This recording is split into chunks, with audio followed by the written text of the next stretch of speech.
So the point being that it's made of the like a mesh, okay, and the point of that is that the mesh it's actually made, you can see that it's made of lines, okay. So a plane is made of lines. Where are those lines? Where are those lines?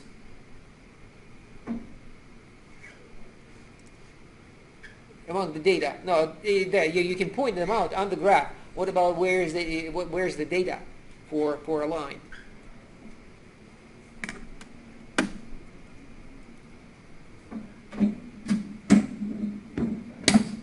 They will be the rows and the columns. That's right. So for example, here. Let me point it out. Here's one line. This is one line. X's. The first row is X's. The second row is Z's, corresponding Z's. What does it give you? It's a function of one variable, and the plot is a function of X, and it's a line. And then if you are unsatisfied, you start with doing the same x-axis, so same axes, and then you add another column of z's, another row of z's, and that's another line. So you see, as I move from row to the next row, I am also moving along my graph of my plane from line to line, and that's how I get them all. And then naturally I do this exact same thing over here with respect to y, like this. Well, that's a line again, okay. And then from these lines, for each column there's a line, and I'll have a bunch of columns, but a bunch of rows making up the plane. Okay, and so as far as traces are concerned, it says slightly. Well, I don't think you can actually see it here.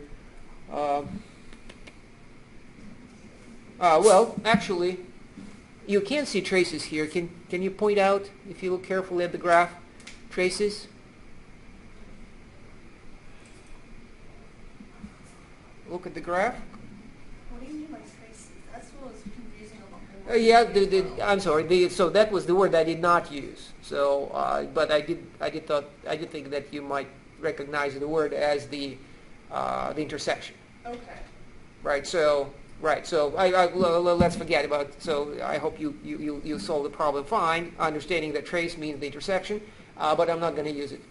So let's just stick with intersection. It is a very general word that includes everything. So intersections of my line with, intersection of my plane with horizontal planes. You can see it here. Can you? I mean, isn't it just, well, maybe not. Look at the color. Color when it changes.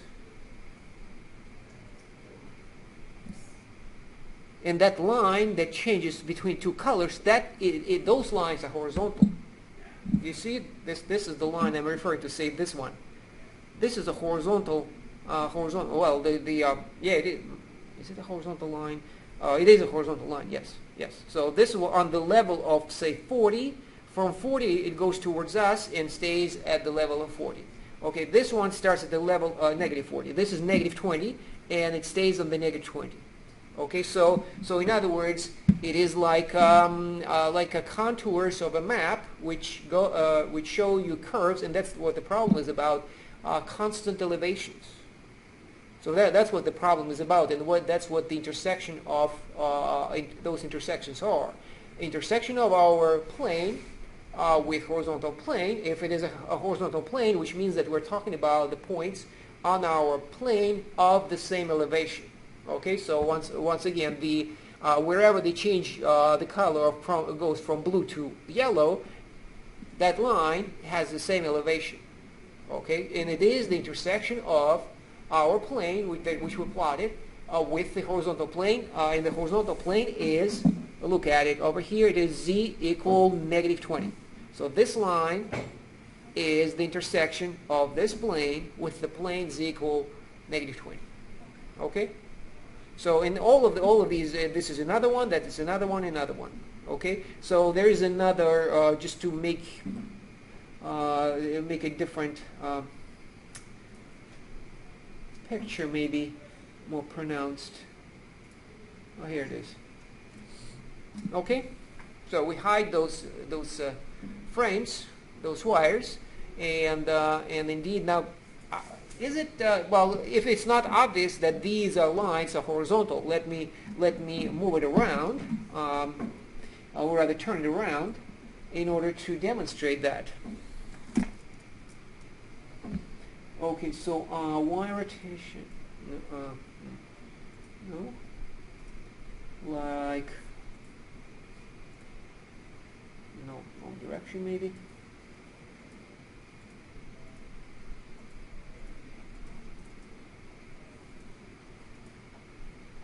Well, this is, yeah, so we are at the bottom of this plane, and we see how if we go to the opposite corner we'll be climbing.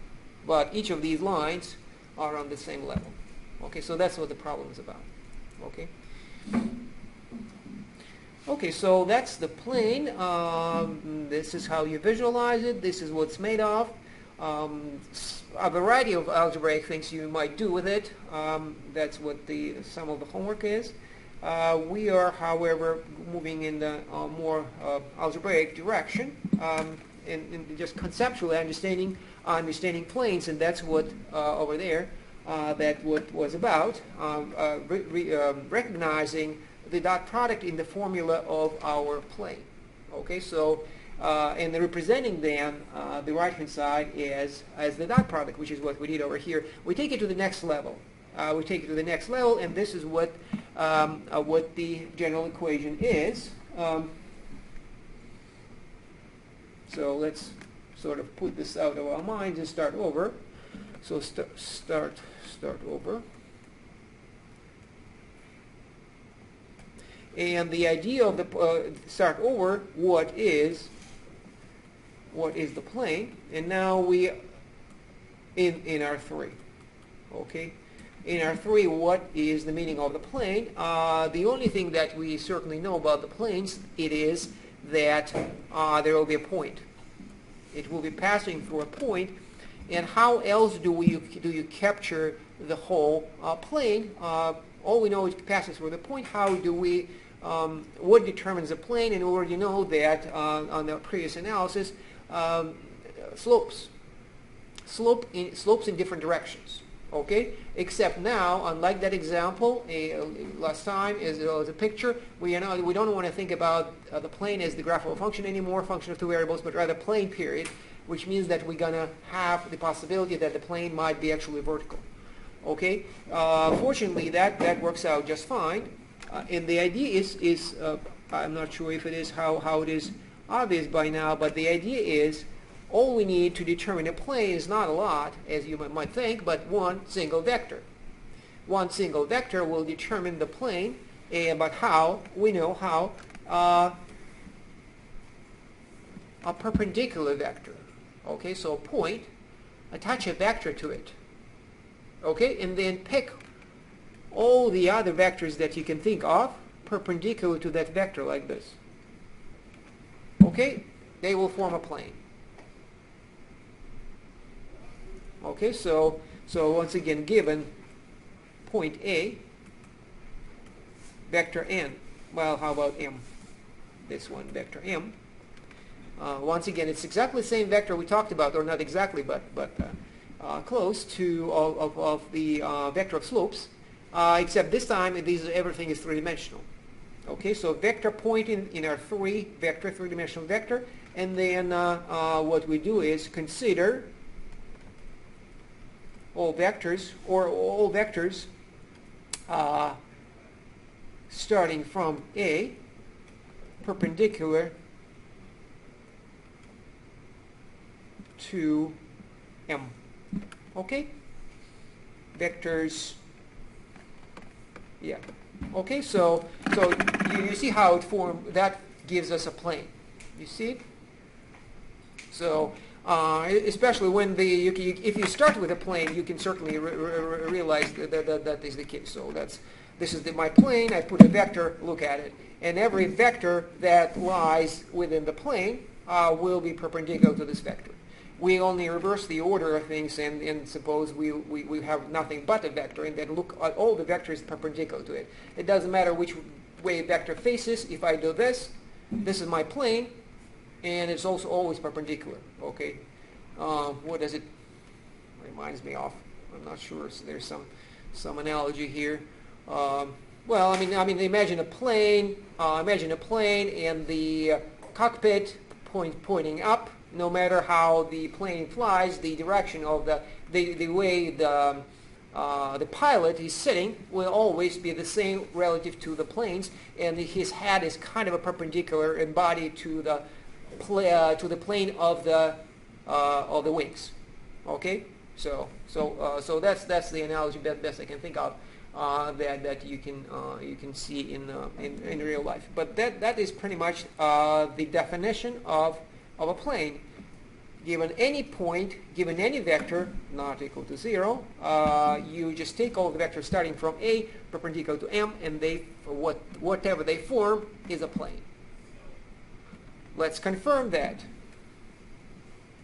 Confirm how? Well, we just connected to what we discussed last time and we see that this indeed will give us a plane. So what we do is we take our point A. Let's say A is equal to ABC. Okay, we pick say point over here X capital equal to XYZ, and what else? And A is okay. What else? And M is equal to M and K. Okay, so then what are we talking about? Well, we interpret the perpendicularity in the same way we did last time. So two vectors are perpendicular.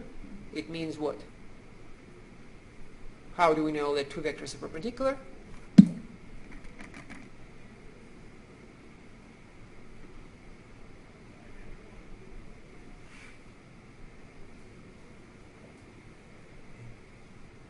Perpendicular means angle of 90 degrees, pi over 2.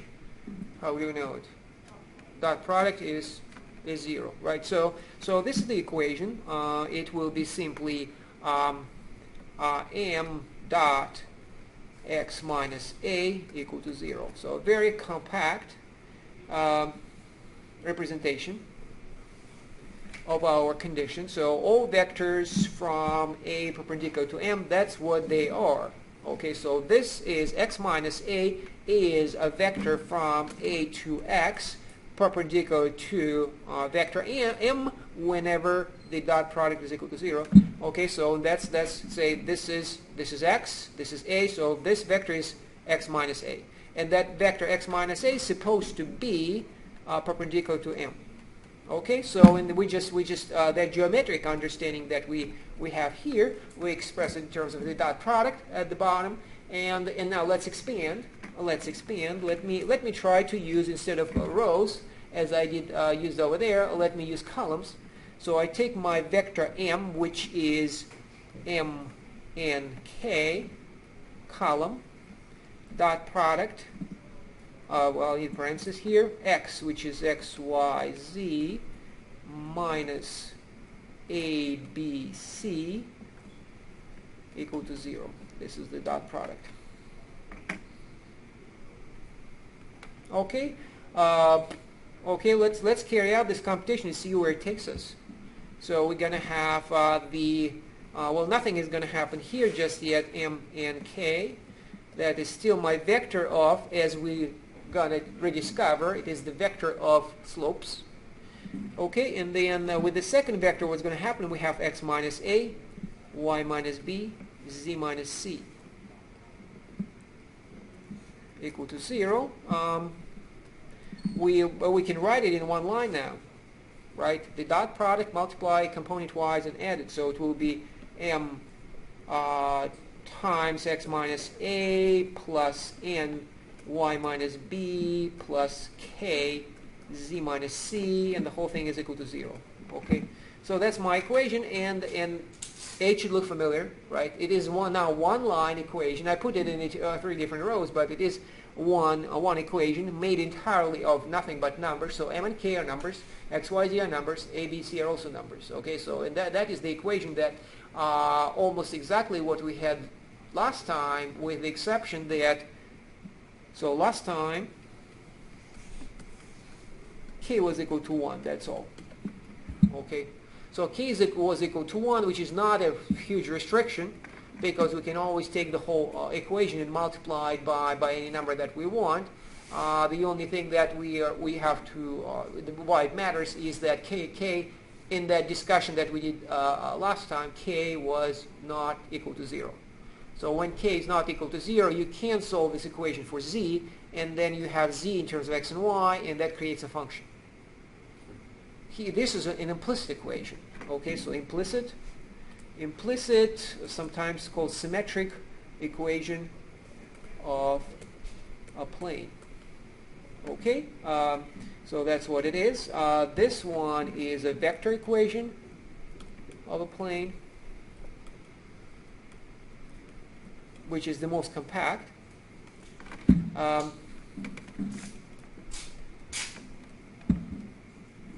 But so let me circle. This one is the equation, the compact equation, nothing but vectors.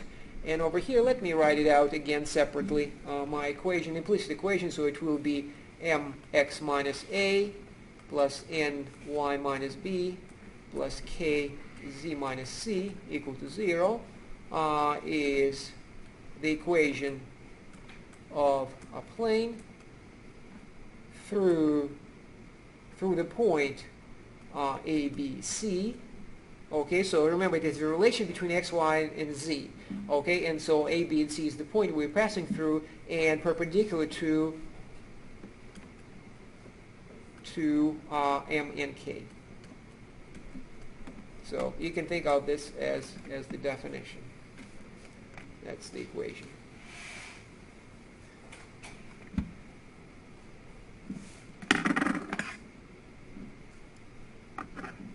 Okay, so for example, then let's just take an example and say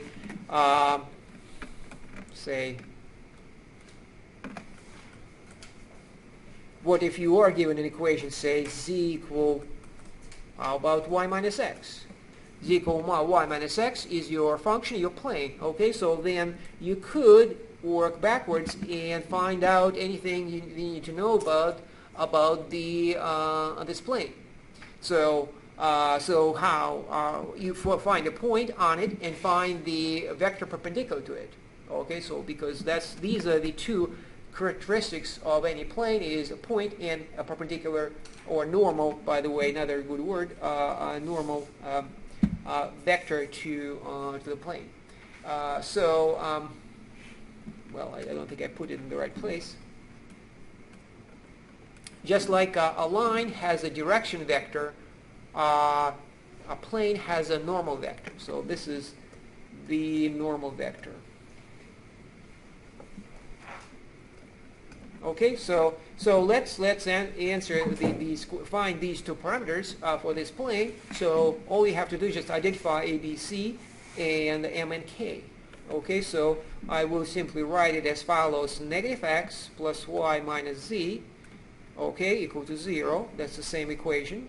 And then, if necessary, I'll also write it as follows: negative x, not negative x, but rather negative 1, x minus 0.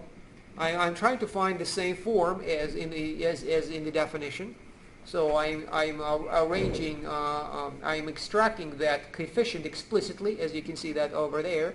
I also want to have those parentheses visible, and in this particular case there is no trouble with that. 1 y minus 0 plus minus 1 z minus 0. Okay, so just examining these things, you can tell that the point is not the point, but at least one point on the that we have here is 0, 0, 0.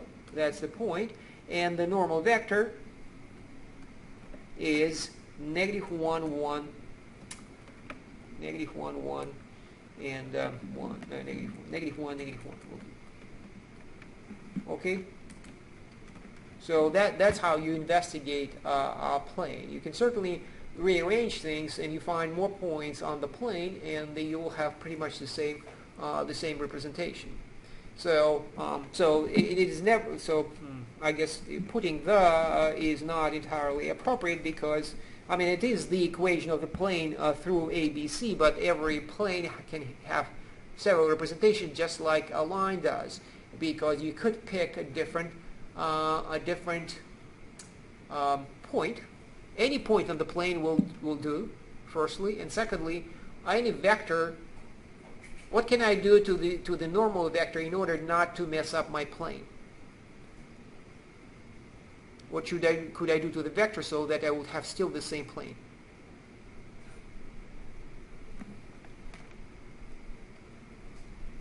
Now look at the picture.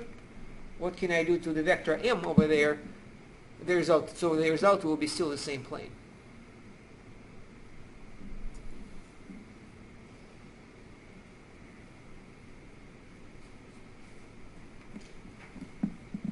Well, our plane is all vectors from A perpendicular to M.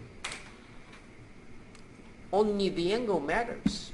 So it's a perpendicular, which means that the angle is 90 degrees. So the magnitude of M doesn't matter.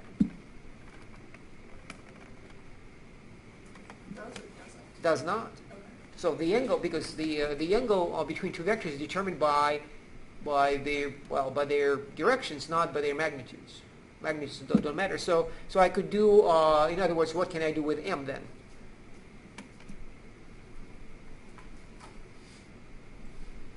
What operations that you know that would preserve the direction, but not necessarily the magnitude? Well, you can turn it into a unit vector and it will be just as good. So you can replace it with, say, this, a unit vector. But you can take any multiple. You can take any multiple of M, it will produce the same result. I mean, if you look at the algebra, that is certainly predictable. If I put C over here in front of me, well, in front of M, what's going to do to the equation? Nothing. So I replace M with Cm, the result is still 0. Okay, so as you can see, so that's the ambiguity of the representation. Same plane, different representations. I can vary M by multiplying it by any number as long as it's not 0, and I also can move A as well. So let me carry that out, that plan quickly over here. So this is the easiest representation. Came from the very beginning of our the easiest way, just looking at the equation, and I made that step over here, and I chose 0.000, and I chose my vector to be normal vector -1, 1, -1. Let's try a different point. Well, let's start with a vector, with a normal vector. What normal vector can I also have, alternatively? Can you suggest a vector other than this?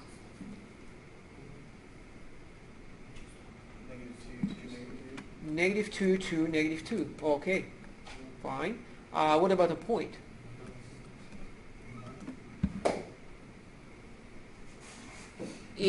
As much, well, actually more ambiguity, more room for variability of the point, because every point on the plane will work. Every point. So all you have to do is to think of any other point on the plane. Can you just, so 0, 0, 0 works. What else works? Look at the equation. Give me x, y, z that satisfy the equation.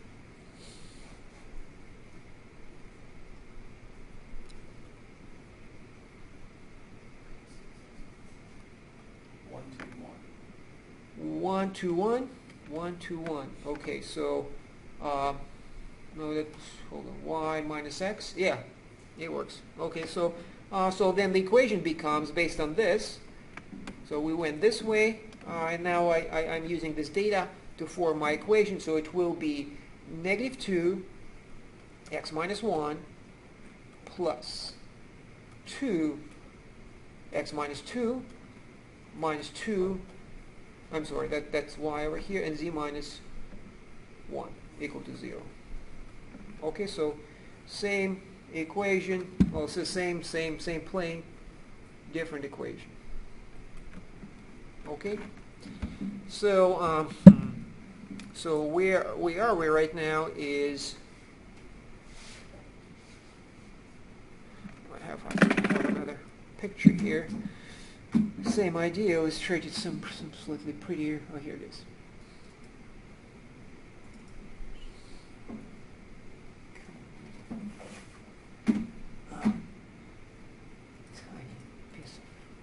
Okay, so as you see a point, a vector, you can have one vector p, which incidentally, that's actually an important direction that we pursue. Ignore the last part. Then we're starting with a point and a vector. And now suppose there is no three dimensions. Suppose it's all happening on the plane. Okay, so forget about that for now. There's a point, there's a vector, nothing else. Then what do I do? And I pick all vectors perpendicular to n. What happens? All vectors p perpendicular to n through p naught. I have one example. If I take them all, what do I get? No. Once again, this is on the plane. This is on the plane, so forget about three dimensions. So this is the point on the plane, the vector on the plane, and I'm looking for all vectors p perpendicular to n. What do I get? What? Get another one on that one, right? Yeah. And another one. What about the opposite? Also good? It is a line, that's right. So if you start on the plane and you carry out the exact same construction, what you end up with is a line. Okay, if you carry out this construction as we just did in the three-dimensional space, that's what you see on the right. Then as you can see, the variety of vectors is so much higher, and you end up with a plane. That's a plane that you end up, but that's because the whole thing is happening in R3. If you start in R2, you end up with a line. If you start with R3, you end up with a plane. If you start in R4,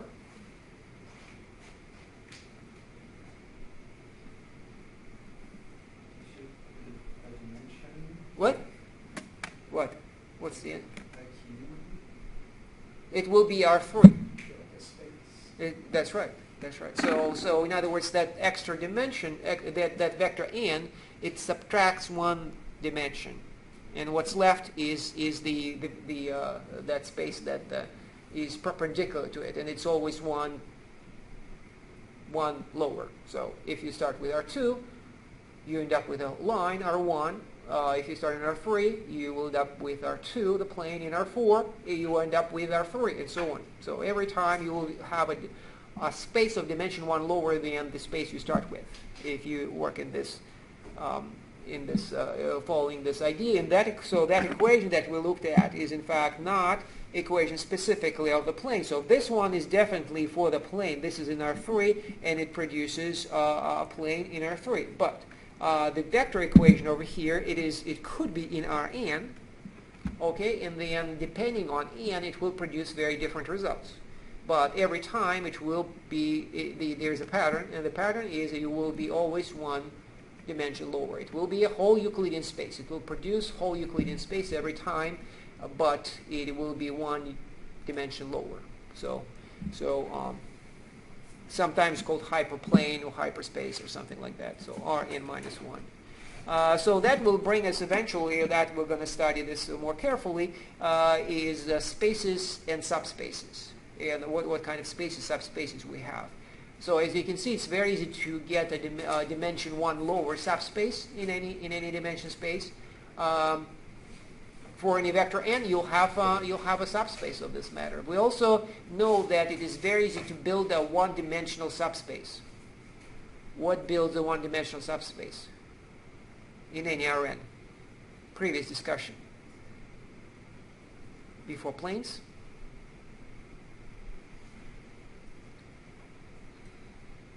A line. A line is straight line is a one-dimensional subspace. Okay, so that's how you build it. So a straight line is a copy of R, of the real line. Okay, so, and you can place it in any dimensional space. All you need is a direction vector, and you have your subspace. Okay, so that way you really have a bunch of possibilities. But then there is between this and that, there will be all the dimensions are possible. And so to sort this out, we'll have to look into that more carefully. But before that, we are actually moving on to a topic that is long overdue, and that is linear functions. Okay, so let me start. Functions. Yeah.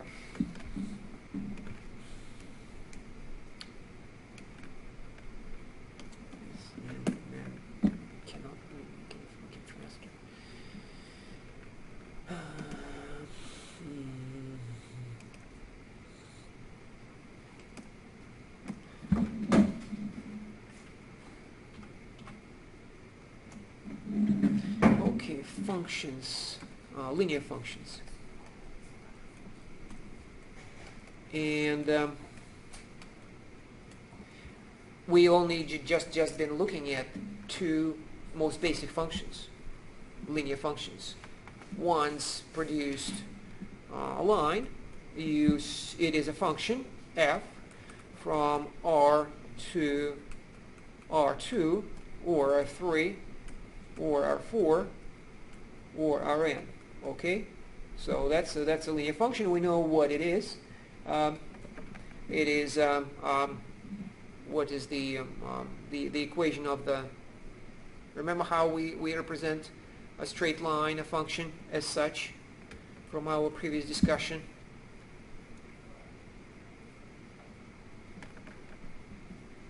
X, it's actually quite uncomplicated. TV, that's the whole thing. Look at it. That's a linear function. So V is a vector in Rn. You pick any vector in Rn, multiply it by t. T is our variable. So I'm sorry, I probably should do a better job here to indicate what I'm talking about. This is f of t. F of t. How do I evaluate f of t? I multiply it by v. That's all. So a bunch of multiples of v gives me a straight line, no matter what the space is. Okay, so example number one. Example number two is not as easy, but we had something like that already last time. The function is so there is no word for it. So let's call it g. There is no undo. What is happening?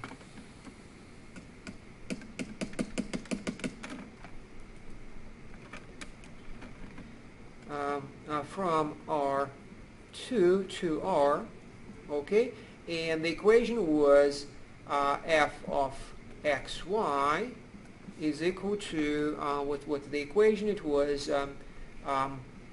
c plus mx minus a plus n y minus b. Okay, so that's what we did last time. This last formula. Okay, so the graphs are as they are. In case number one, it is a line, and in case number two is a plane, or maybe something higher dimensional. Let's keep doing it. U. Lines. Come on. Okay, so these are just two examples. In general, then our concern is Rn to Rm. Okay, so any Euclidean space to any other Euclidean space dimensions are every combination, every pair n in M is open, is an open possibility. But before we go there, let's look at functions a little bit in different angle. Functions as transformations. Okay, so this is algebra. We also saw their graphs, but what about if we think about them as transformations? Transformations. Why? Okay, transformations.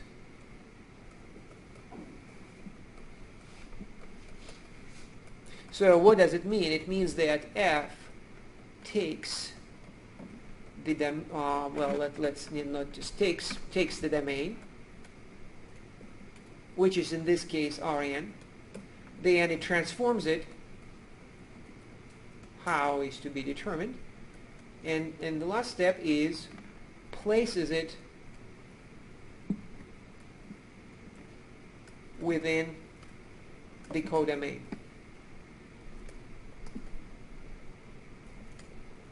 Which is Rm. Okay, so we'll just look at these two examples first. So it is a transformation of the domain, starting with a line. what happens to that if I have maybe a prop here? Oh, here, remember I did this before. Okay, so suppose this is your domain, R. This is R, so we're talking about example number 1 over there. We're talking about a function from R to R2 or R3. So I take my domain, so these are my t's, okay, and then what do I do with it? I transform it. How? Well, I could, remember we can stretch it, we can shrink it, okay? And then I place it within the codomain, like this for example, okay? So if my plane, or the two-dimensional space, is my codomain, the outputs, I place it here. Here, this way, that way, and you can see how many possibilities I've got, many possibilities. It is possible that, well, remember there's stretching and shrinking, the extreme it will always look like this. With one exception, I could turn it into one single point, and that still counts. Okay, so when that vector v over there is equal to 0, I'm going to end up with this. So I really transform my domain, which is used to be all real numbers, and now it is now just nothing but a point. So the end result is either a plane stretched and shrunk, possibly, or the only exception is when it turns into a point, and that point is 0, by the way. Remember, look at the formula. There is no extra term that came up a few times. If v is equal to 0, we have a point, 0. If v is not equal to 0, we have a line. Okay, so once again, two cases. Case 1, v not equal to 0. This is a line. And case number 2, v is equal to 0, then this is 0, one single point. Okay, the value, it is a constant function if you like. Okay, and now we are moving on to example number 2. Same interpretation. So we take the domain, which is this time is R2. Okay, anybody can give me a piece of paper? I'm out of prop. No problem. Okay, so that's my XY plane, right? So so once again we can transform it in a number of ways. What can we do with it? We can rotate it, we can stretch it, in disproportionally as well. Okay, and then whatever we do it with, then we place it. But where do we place it? Look at the output.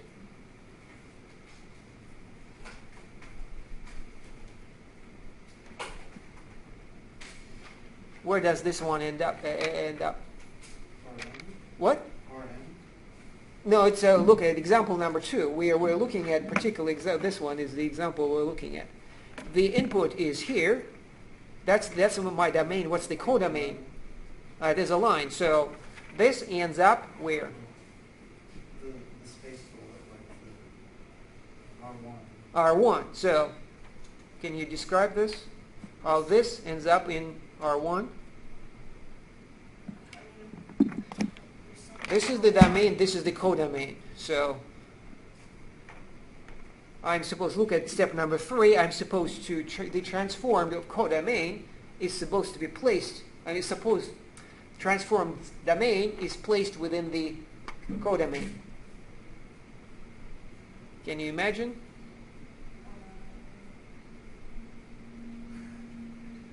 As an example. It becomes the intersection. I'm not sure what you're saying.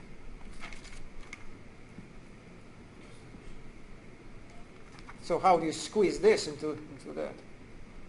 Cut it. There's one way. No, you're not allowed to. Sorry. You want to scratch it together. Yeah. Can you You want to put a plane into a line? Or say it again? you want to put the plane into a line? Yes. Can you think of a way? So, I mean, there's a ton of lines in that plane. Right. What? Yeah, it seems that this is too big in comparison. You have to squeeze this big into this small. So you will have to really crunch it hard. But there's one way, and that's this way, like this. This produces something meaningful, at least, right? So it's not entirely gone. I could still shrink this. I could make a 1 point from the whole plane. It's possible, but this one is most interesting. You can. It is what do you call it? It's like a projection again. A plane. Say take xy plane and project it on one of the x's. That's it. Okay, so at least one of the examples, and it is inevitable that you'll have to put it together in some kind. You kind of roll it one way or another in order to squeeze a whole plane. Once again, whole plane has to be squeezed into a line, and that's inevitably something like this happens. So as an example, once again, this is how about. So f of xy is equal to x. Oh, I'm sorry, I'm out of time. So xy, so this is x, this is y disappears, and I'm left with x. Yeah, sorry about that.